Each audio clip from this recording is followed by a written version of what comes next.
I'm Emily. And I'm Hannah. We are best friends and dietitians. We have a goal of challenging nutrition misinformation and fitness trends with an evidence-based approach. Each episode, we will dish up our thoughts about the latest facts on a popular health-related topic. We're the Up-Beet Dietitians.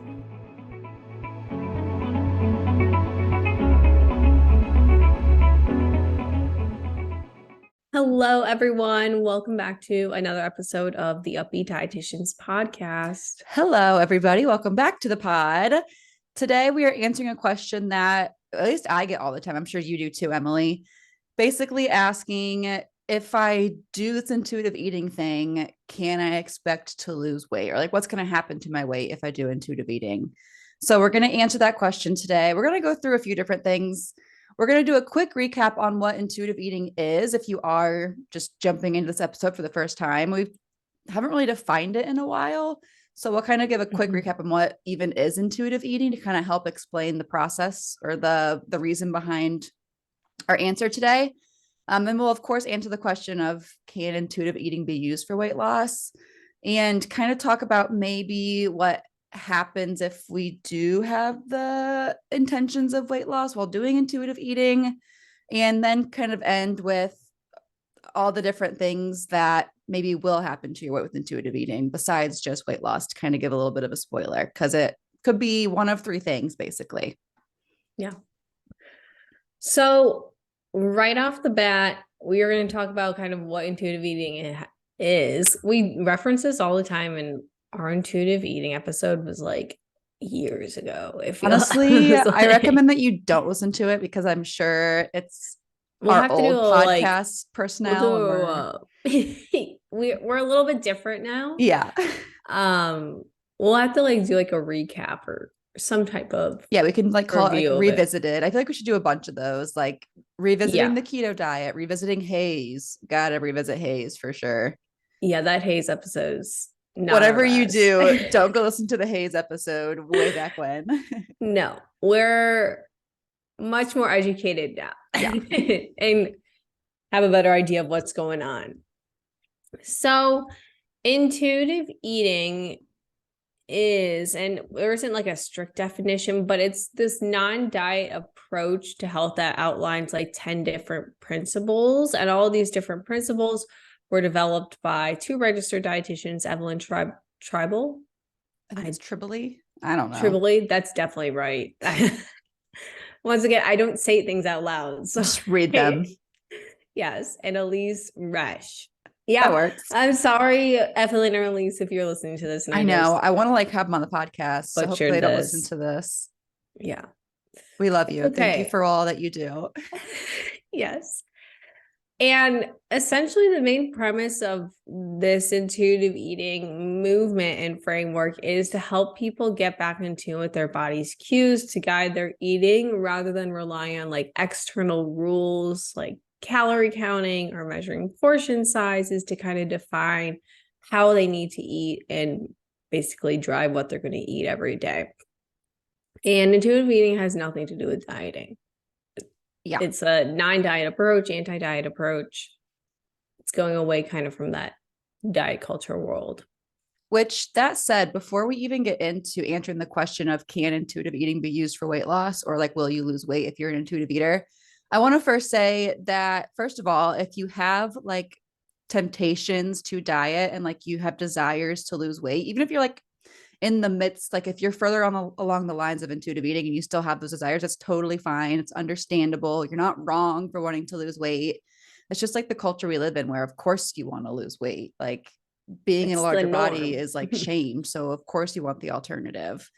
So I want to say that first and foremost. I should have led with that. If you still feel that way, and even if you keep feeling that way as you are learning more about intuitive eating and working through the principles and all of that, that's honestly to be expected. I'm honestly shocked when people say they don't have that desire anymore. Because we're just so immersed in it. It makes total sense that you would want that to be the result.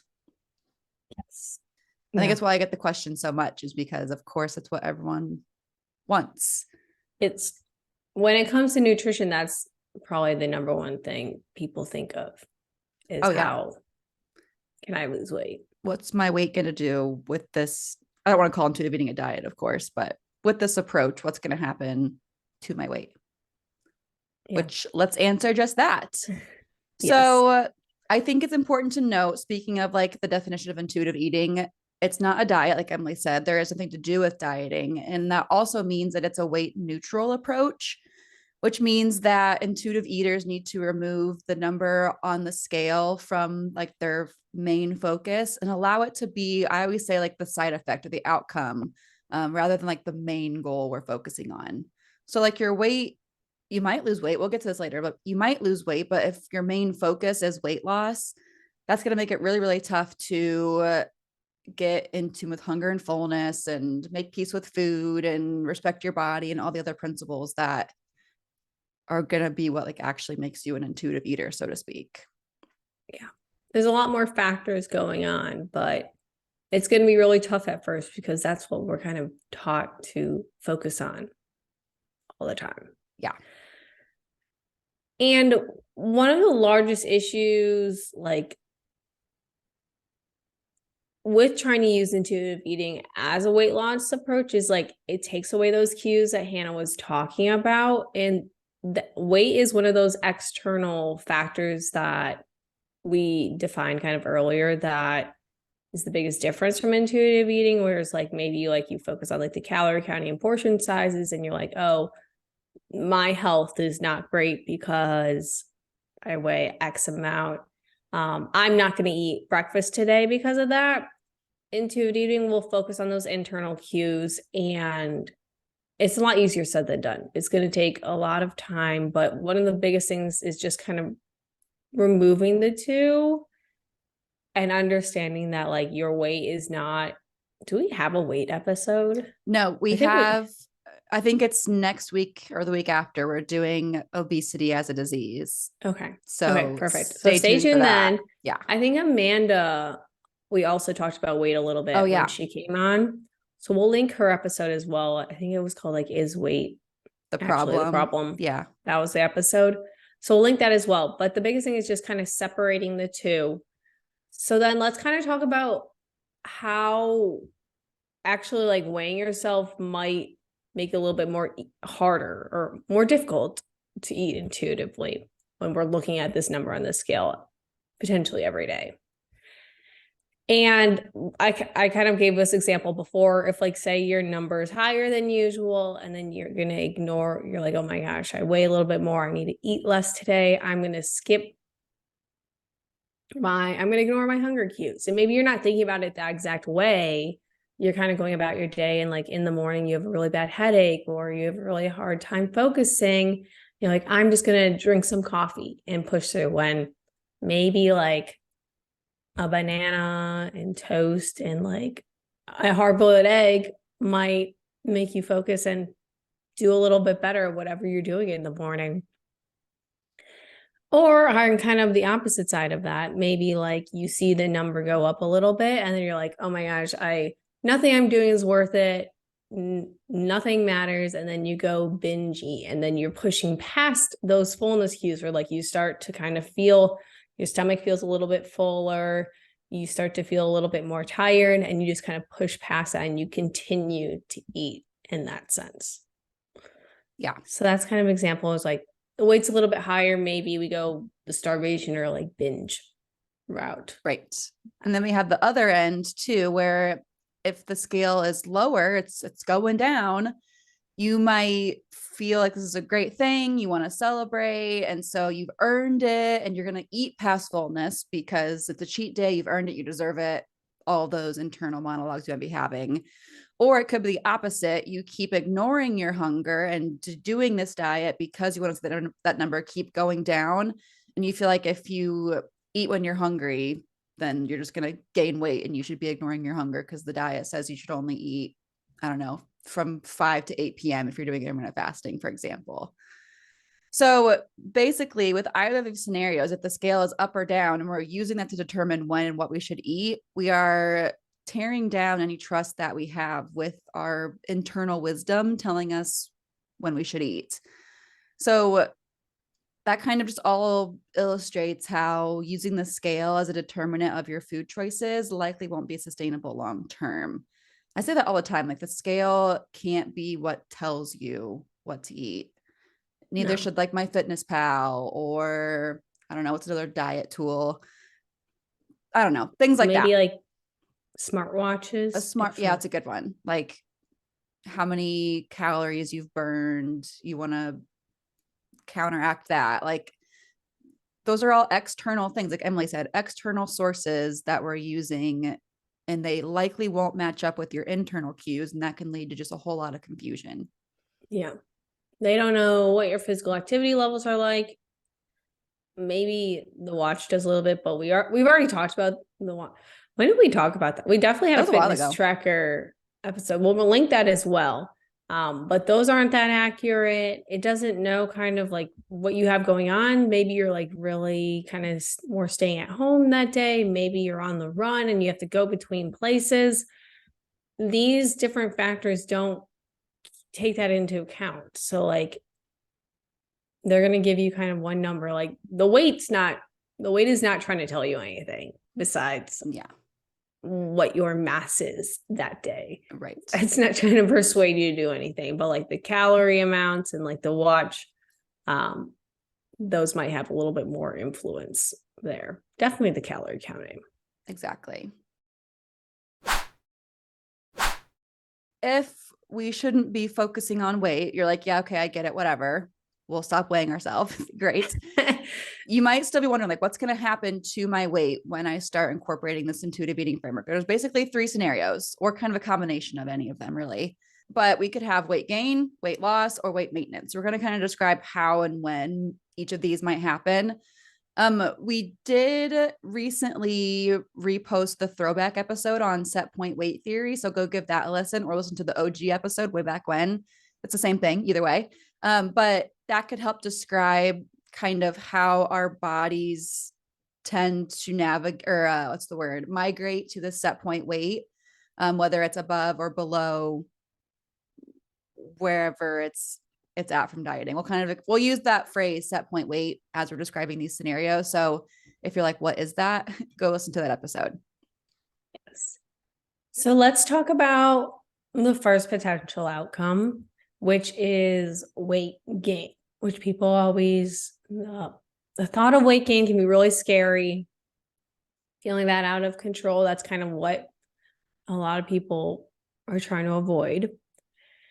And some people might gain weight if they start to incorporate this intuitive eating framework. And this doesn't mean you're doing something wrong or that you're getting less healthy and that you should quit and stop listening to your body and trying to and listen to your internal cues, and you might just jump back to calorie counting when you see this. If you gain weight, it's likely because your body needed to. There's a really great example. I think we've talked about this before, where like, say someone is drowning. We don't love that. And they're the only thing on their mind is getting air. Like nothing else matters. Like your body is like, oh my gosh, I need oxygen. If your body is severely depleted of calories, it's in that stress state like your body's drowning. Very different mechanisms, but the example is there. And when you start to give it those calories, like the oxygen in the drowning situation, it starts to like meet homeostasis and level out and calm down. So oftentimes when people are like have a long history of dieting or they're severely just depleting or like limiting calories, and you start to eat a little bit more, it's very natural for your body to gain some weight. And that's okay. Yeah. It was meant to do that. It's your body isn't trying to punish you. You very well could be, and that could be your set point weight. Like you're constantly going against your body, and then you start eating a little bit more, or maybe eating a little bit more frequently, and then your weight went up. As very normal and okay. Yeah. I always add to that example too, that like, say you are like drowning or put a more positive spin on it. Maybe you're just like swimming a long distance, like you're a competitive swimmer. You're going from one to the pool to the other. If you haven't like gotten a good breath in a while, you probably will like be gasping for air once you finally get access to oxygen again. And it's kind of like this. People always say like when they're working on making peace with food, they end up overeating a little bit. And I don't Mhm. love the term overeating because it defines or makes it seem like there's just a certain amount that we should be eating. But eating past fullness, we'll say, because you finally have access to calories and food again. So of course your body's natural instinct is to like, again, like over consume in air quotes those foods because you finally are able to eat them, just like you'd be gasping for air if you haven't breathed in a while. So with this, I don't want to say that you're going to gain weight and then you're going to lose it again to kind of give that false hope of still having some kind of weight loss. But some people do end up eating past fullness or overeating a little for a little while after they ditch the diets and all of that. And then they might go back down a little bit if their set point weight was still lower than that because they were just not used to eating those foods. And so they overate them for a little while. So honestly, with these three outcomes, we could have just one of them or we could have kind of a combination of them. It just totally depends. But I like to always add that in there that just like you would gasp for air, you likely are going to be not likely. Some people do overeat for a while when they finally allow themselves to do so. So that's weight gain, which is highly likely. Not everyone experiences it. Many do, especially the people who were likely under eating with their previous habits versus like we'll get to the weight loss one in a second, but people who lose weight are often the ones who were in some capacity eating more than their calories needs. So it just makes sense. Like if you were eating less than your body's needs and you were below your set point weight, you likely are going to gain weight in some capacity. But I want to go over weight maintenance first. Some people don't experience weight changes once they become an intuitive eater, or it's very minimal. We discussed in the set point weight theory episode that it's normal to have like 10, 15-pound fluctuations, like even like day to day for some people. So you might even just like gain or lose around that amount versus like a more drastic amount, we'll say. But some people don't really experience any weight changes at all. And this is just because they likely, in whatever way, were eating what their body needed and they were at their set point weight previously. But I want to point out that even if your weight didn't change, there were likely so many mental shifts and improvements that were happening. Gosh, my voice is like turning into like a rocking chair, like a squeaky one. Even though weight didn't change, we know that weight does not equal health. You likely were still experiencing many mental shifts and an improved relationship with food when going from that diety mindset, hating your body, fearing food, to embracing intuitive eating. There's a lot else going on besides the weight. I know this is the topic of today's episode, but it's important to remember it's more than just that. Yeah. So then the last outcome that could occur is weight loss with intuitive eating. And like Hannah mentioned, this is very much likely or more likely to happen if someone was overeating or not overeating, eating more than their body's needs. And this is, I think, a little bit more, some common examples might be like binge eating or emotional eating or just eating in any way that you're just kind of eating past those fullness cues. And at the time, it probably doesn't feel like you're eating past your fullness cues. It might be a coping mechanism. It might be. I mean, you may not even have fullness cues at this point. Yeah. Like you may not even know what those feel like for you.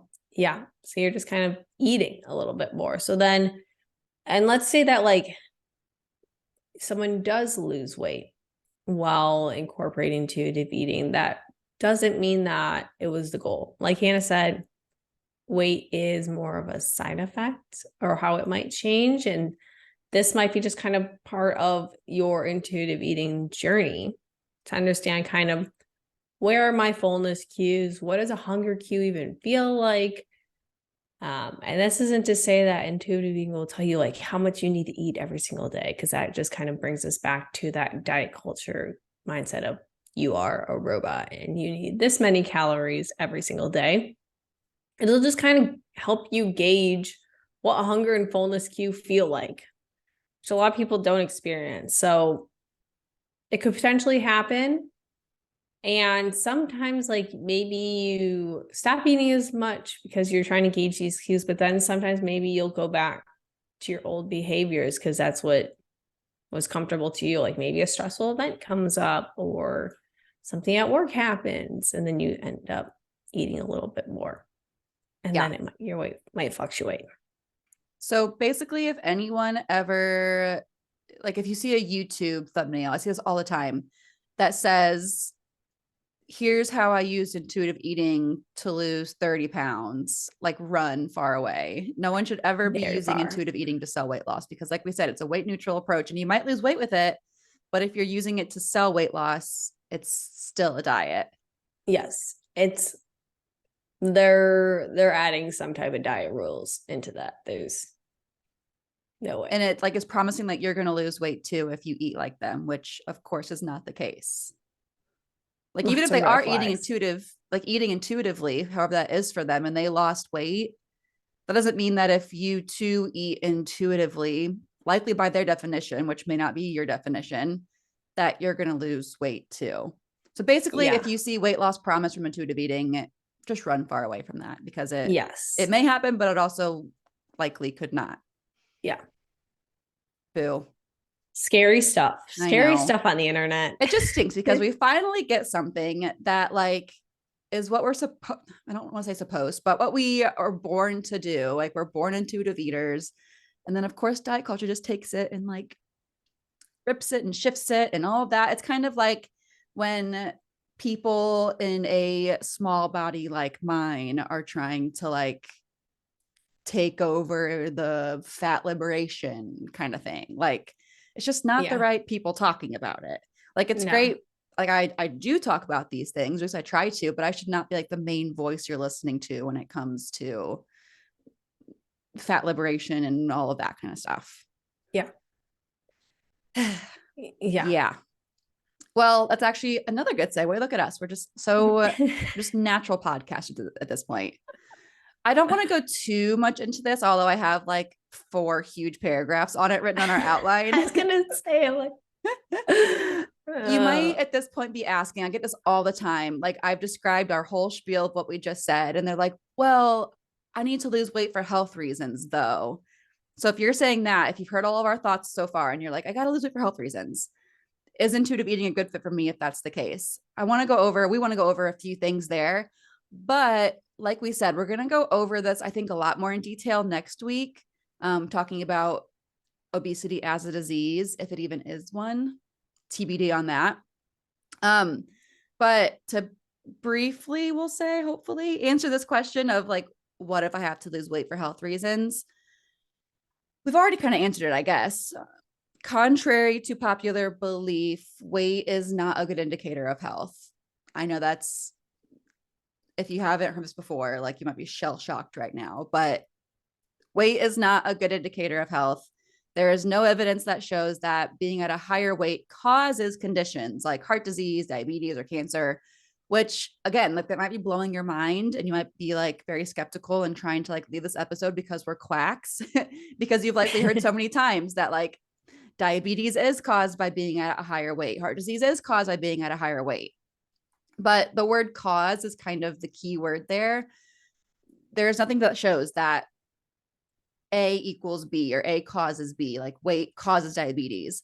There could be a correlation between a higher weight and these health conditions, but as anyone who understands research knows, there is a difference between correlation and causation. They're not the same thing. No. There are a lot of other factors that go into this. Genetics is always the one we hit. Weight stigma is very prevalent. Chronic dieting, environmental, social factors, access to food, access to healthcare, safe places to exercise. It's not just weight. And whenever people talk about like, oh, you're going to make us all have diabetes or you're trying to give us all heart disease. When like someone says like, it's okay to gain weight or your weight is not the like your sole mean, like it's not your defining factor. There are a lot of factors going on that a lot of articles, whenever they talk about this, fail to incorporate. So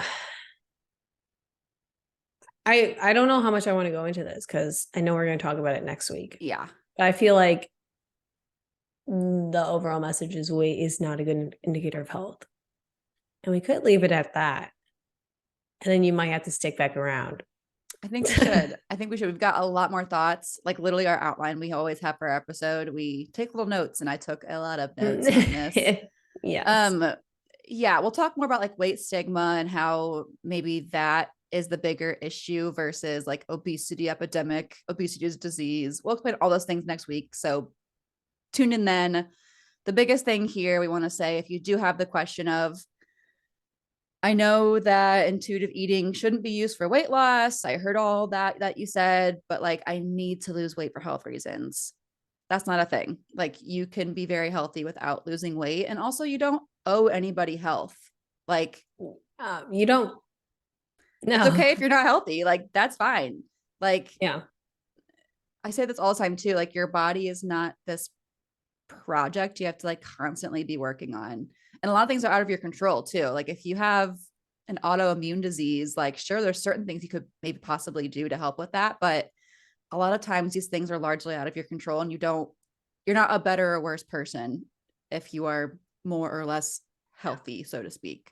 Air quotes there if you're listening and not watching. Yes. Okay. I have a lot more to say, but I guess I'll bite my tongue for a week. Yes. We'll save it for next week. Yeah. So that they'll have to come back. So kind of this is talking about that a little bit more. And I don't know if should we save this too? I feel like we might save this as well. Kind of like letting go of the desire for weight loss. Yeah. So I wanted to like end this with like some takeaways. Like, yes. Like, okay, I know that I shouldn't be worried about losing weight. I can't focus on that with intuitive eating. But like, how do I stop worrying about it? I had some tips on our outline, but we'll save it for next week too, actually. We could ask the questions. Okay. Have them thinking. I like that. Think. Yeah. Okay, let's do it. And then they can come back. So we're not going to give you the tips yet. You're going to have to come back. But here are some self-reflection questions to ask yourself if you have this desire for weight loss, if you feel like you need to lose weight for health reasons or for aesthetic reasons or for whatever it is. First question is, what are your beliefs about weight and body size? Obviously, we've told you ours. We want you to actually think about though, like where am I at? What do I actually think about these two? And where did you learn these beliefs? Were they from the TV show? Were they from parents you've observed, family members? Were they from friends around you? Where did this come from? Next question to ask yourself is, has pursuing weight loss ever worked for you long term? And long term, we're going to make past like 1 to 2 years, not like 6 months. We're going to couple years. How has that been working? Next question to ask yourself is, how has pursuing weight loss made you feel? I feel like this is a very good question. And think about that. Like, write down all of your feelings. If that helps you, those are great little journaling prompts. Yes, exactly that. How has it made you feel throughout kind of wherever you're at in your weight loss journey? Is there anything else you had to compromise to reach your quote unquote goal weight? And this could be like time with family, food. And this is like maybe like going out for a celebration or going out to dinner with someone. Time, sleep, stuff like that. And then what emotional and physical harm did you experience while dieting? We're going to include emotional, because physical, I feel like people might talk a little bit. People are talking about it a little bit more, so you might be a little bit more aware of those. But emotional harm, we need to dive into that. Next question to ask yourself is, what did you miss out on while dieting and pursuing weight loss?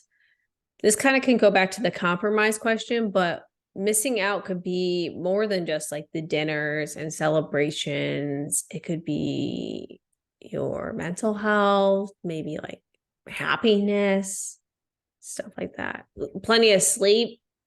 I feel like that's something as well that might get sacrificed. And then ask yourself who is benefiting from making you feel like your body does not deserve love unless it's smaller. And then who profits from telling you that you need to change? Diet culture. So take some time. Yes. Take some time. Think about all of these. You don't have to answer them all at once because it might be a little bit overwhelming. But luckily, you have a week between our episodes. So you've got some time to maybe do one a day. I mean, there's probably more than, I think there's more than 7 here. Maybe do like 1.5 a day, 2 a day. And then, and maybe if even that's overwhelming, you don't have to do all these before. No, you everyone's journey is different. Yes. Do one. That'll be your goal. Yeah, just pick one of those. And like we said, if you still have like these weight loss and dieting thoughts like lingering, you can still start to work on intuitive eating, relationship with food, all of that. And these thoughts will likely keep popping up, like even like 15 years down the road when you're like how you would define yourself to be a full-blown intuitive eater. Like you will still have friends and family and ads online and whatever kind of making you think that you'd be better off trying to lose weight. So it shouldn't stop you from jumping into this, or I guess maybe more so slowly tiptoeing into it if jumping feels a little too scary. So anyway, it's okay if you still have those thoughts lingering. That shouldn't be what keeps you from starting to work on these things. Yeah. It's exciting stuff. Scary, yet exciting. We're excited for you. Excited for you. So we'll go into the tips next week. Talk more about obesity. Yes, because I feel like we can talk so much about that. So we'll talk about it next week because we should not get started unless because then I'm not going to work. Yeah, it'll be a whole thing. So tune in next week, but think about these questions, kind of think about everything we've talked about today. And maybe hopefully you learn something new because I feel like, oh, if there's one thing you've learned from this, I want to go back to what Hannah said. If someone says they used intuitive eating to lose weight and they're going to help you do that, run far away. Like, that's my take-home message. It's like the biggest red flag, like with intuitive eating. It's literally just diet culture hacking the non-diet approach, the non-diet world. Yeah. Boo. Shame on them. Like, I feel like that used to be us. Like 2 years ago, that was us. Yeah. We didn't quite understand intuitive eating haze, which is why we say don't go back and listen to old episodes. I'm begging you. We're going to revisit it. If it wasn't bad for like our sequential numbering, we would delete those terrible episodes. I don't want to say terrible. We were just learning. We were in a learning phase. Which you are too. Yeah. So maybe if you're like, maybe if you want to hear more from them who might be more, have a similar mindset to you. Oh my gosh. Yeah. Maybe we were more relatable back then than we are now. Yeah. I hope not. I hope not either. I guess you pick, but just know that you have the options of which version you want. It was different. Yeah. So we hope you guys enjoyed today's episode. We cannot wait to chat with you next week. We've already spoiled it, but we're going to talk about the whole discussion of obesity being a disease and where that comes from and weight stigma. It's going to be wild. So definitely come tune in. But we appreciate you guys listening and we will see you next week. Yes. And if you're tuning in for the first time in this season and you're like, where's the bonus question? Okay, sorry. Go join we need to find a name for it still. Please let us know what we should name this because subscription bonus question membership group bonus question place. It's not rolling off the tongue very easily. No. But we have a little place for all Rona's questions now if you want to just tune in for the more silly stuff relating to the Up-Beet Dietitians podcast. Yes. Okay, we'll see you there, hopefully. Cool. Otherwise, we'll definitely see you next week talking all about the obesity epidemic. Yeah. Yeah. All right. Bye, guys. Bye. Thank you so much for tuning in on this episode of the Up-Beet Dietitians with your hosts, Emily Krause and Hannah Thompson. We appreciate you all so much for continuing to support us.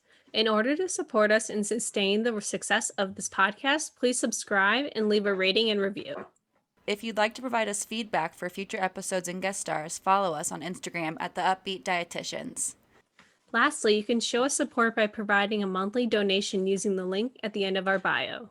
Once again, thank you so much for listening today, and stay tuned next Wednesday for a new episode. Until then, we hope you have a wonderful rest of your week.